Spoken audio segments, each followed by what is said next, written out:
Assalamualaikum warahmatullahi wabarakatuh. Terima kasih ya masih bersama saya di Henny Saja Channel. Untuk kali ini hal yang akan kita bahas adalah materinya tentang label. Kenapa kita harus belajar tentang label? Terus apa sih itu label? Dan di mana saja label itu adanya? Terus kemudian apa sih isi label?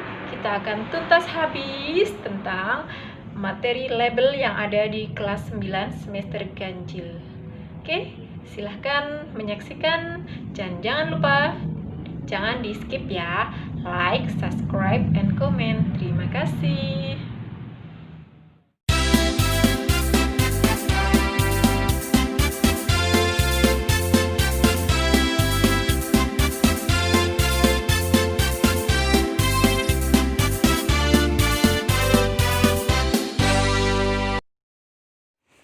Materi yang akan kita pelajari kali ini adalah label.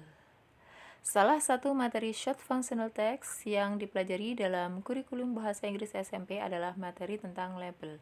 Materi ini diajarkan baik di kurikulum KTSP maupun di kurikulum K13. Untuk itu, kita perlu tahu apa pengertian dari label.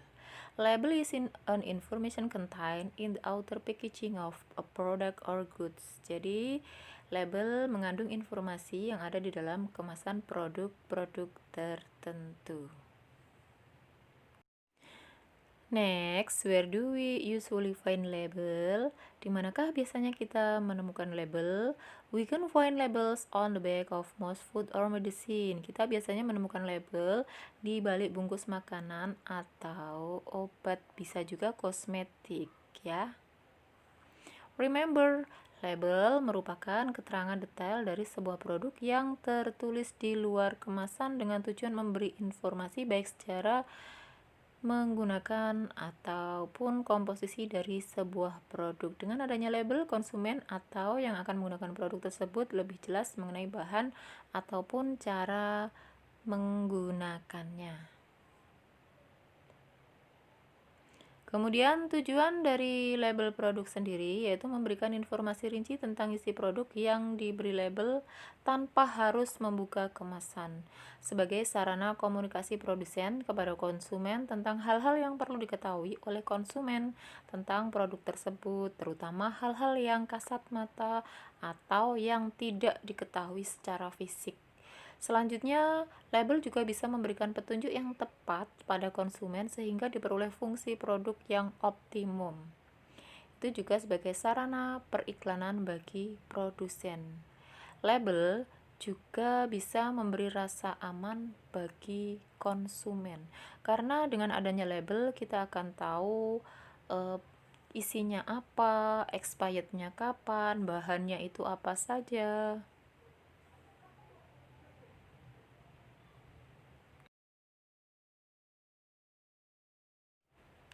Kemasan atau label biasanya terdapat dalam bisa food, makanan, drink, minuman, medicine, obat, ataupun cosmetics atau produk kecantikan dan lain sebagainya.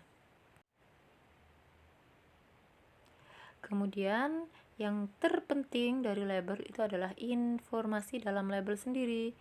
Itu yang terdiri dari nama produk atau barangnya, isinya, deskripsi atau penjelasannya, komposisi atau bahan-bahannya, kemudian informasi gizi, kegunaan atau indikasinya, direction to use, cara penggunaannya, kemudian direction to store, cara penyimpanannya, expiration date-nya, tanggal kadaluarsanya.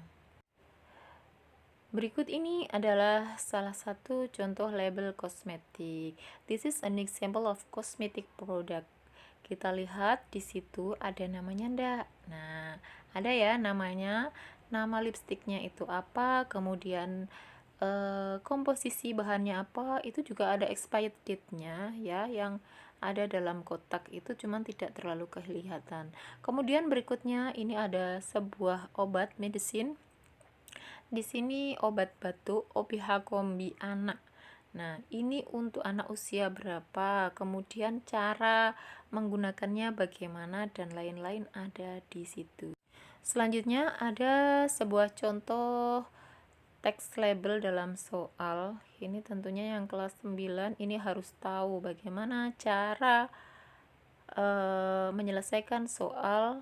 Nah, perhatikan kata kuncinya baik-baik. Kemudian yang terakhir adalah kesimpulan mengenai label. Label adalah informasi detail dari sebuah produk yang tertulis, dilampirkan, atau ditempel di luar kemasan dengan maksud memberikan informasi menyeluruh tentang cara penggunaan atau informasi komposisi dari sebuah produk.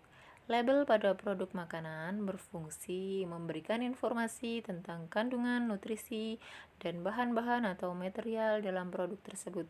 Pada label pada produk makanan memberikan informasi menyeluruh baik aturan pakai, kandungan, tanggal, kadaluarsa, larangan obat dengan tujuan obat tersebut dapat digunakan secara aman, sebagaimana mestinya aturan obat tersebut.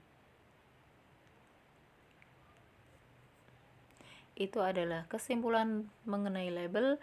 Jadi perhatikan label dengan seksama ketika kita membeli sebuah produk.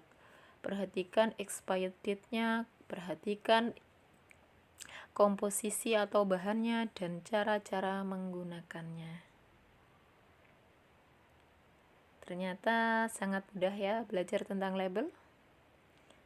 Semoga yang telah saya sampaikan mudah untuk dimengerti dan bermanfaat. Wassalamualaikum warahmatullahi wabarakatuh.